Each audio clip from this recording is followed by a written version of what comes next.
ആ പിണറായിയെ ഒഴിവാക്കിക്കൊണ്ട് നേതൃസ്ഥാനത്തേക്ക് അടുത്ത മുഖ്യമന്ത്രി സ്ഥാനത്തേക്ക് മറ്റൊരാളെ മുൻപിൽ അവതരിപ്പിച്ചുകൊണ്ട് പാർട്ടി മുമ്പോട്ട് പോകാനാണ് ഭാവിക്കുന്നതെങ്കിൽ അത് പാർട്ടിയുടെ സർവനാശത്തിലേക്ക് ചെന്ന് അവസാനിക്കുമെന്നുള്ള കാര്യത്തിൽ യാതൊരു സംശയമില്ല. ഒന്നിച്ചു കൊണ്ടുപോകാനുള്ള നയവും നയചാതുര്യവും അദ്ദേഹത്തിനുണ്ട്.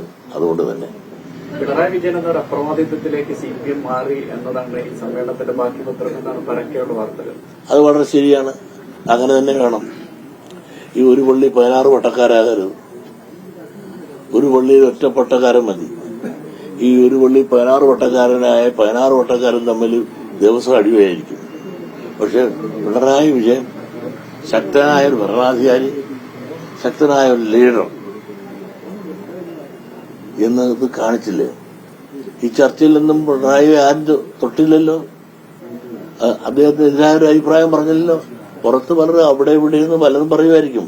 പക്ഷേ പുറത്തുള്ളവരും പറഞ്ഞില്ല. അകത്തുള്ള പാർട്ടി മെമ്പർമാർ കൂടിയവരെല്ലാരും ഒരേ സ്വരത്തിൽ പിണറായിയെ മാത്രം വാഴ്ത്തുകയും പോഴ്ത്തുകയും ചെയ്തു എങ്കിൽ അദ്ദേഹത്തിന്റെ നേതൃപാഠമാണ്. പിണറായി വിജയൻ ഏറ്റവും നേതൃപാഠമുള്ള നേതാവ്, അതോടൊപ്പം തന്നെ നല്ല അഡ്മിനിസ്ട്രേറ്റീവ് കപ്പാസിറ്റിയുള്ള നേതാവ്. അതുകൊണ്ട് തന്നെ അനുയായികളെല്ലാം ശരിക്കും പറയാനും പറഞ്ഞിരുത്താനും ഒരവശബ്ദം പോലുമില്ലാതെ ആ കോൺഫറൻസ് വിളിക്കാൻ സാധിച്ചു എങ്കിൽ അത് പിണറായിയുടെ മികവാണ്, അദ്ദേഹത്തിന്റെ നേതൃഗുണമാണ്.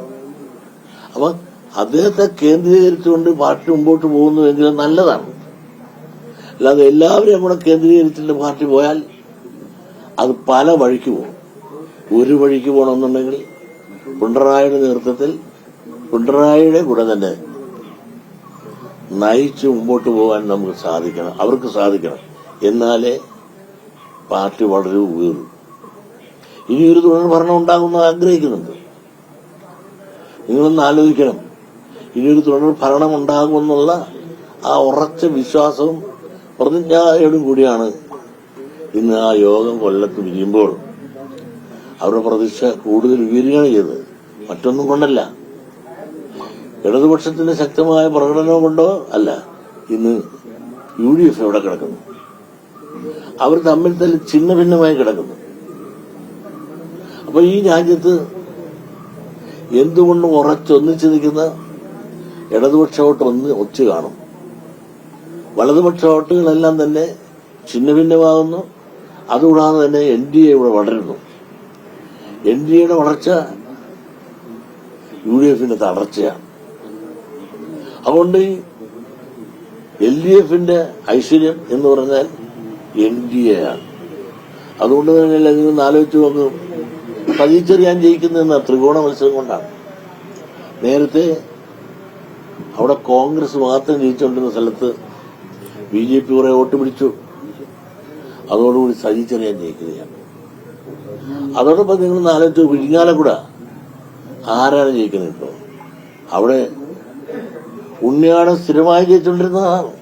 അന്ന് BJPക്ക് 6000 വോട്ടായിരുന്നു. അത് 37,000 വോട്ടോട് കൂടി വന്നതോടുകൂടി ഇന്ന് കമ്മ്യൂണിസ്റ്റുകാരുടെ ഒരു ഇരുക്കുകോട്ടയായി ഇന്ന് നമ്മുടെ വിദ്യാഭ്യാസ വകുപ്പ് മന്ത്രി സിന്ധു അവിടെ MLA ആയി ഇപ്പൊ മന്ത്രിയായി. അതുപോലെ നിങ്ങൾ വർക്കല, കഹാർ, എന്നും കഹാർ ജയിക്കുന്ന സ്ഥലമായിരുന്നു.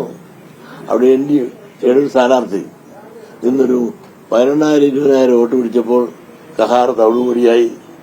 അവിടുത്തെ ജില്ലാ സെക്രട്ടറി പാർട്ടിയുടെ അവിടെ ജയിച്ചു. അപ്പോ കണക്ക് പരിശോധിച്ച് നോക്കിയാൽ പൊതുവെ പറഞ്ഞാൽ ചിലയിടത്തെല്ലാം ചില വ്യത്യാസങ്ങൾ വരാം. എന്നാൽ തന്നെ പൊതുവെ വന്നാൽ NDAയുടെ വളർച്ച UDFന്റെ തളർച്ചയും ആയിരിക്കും.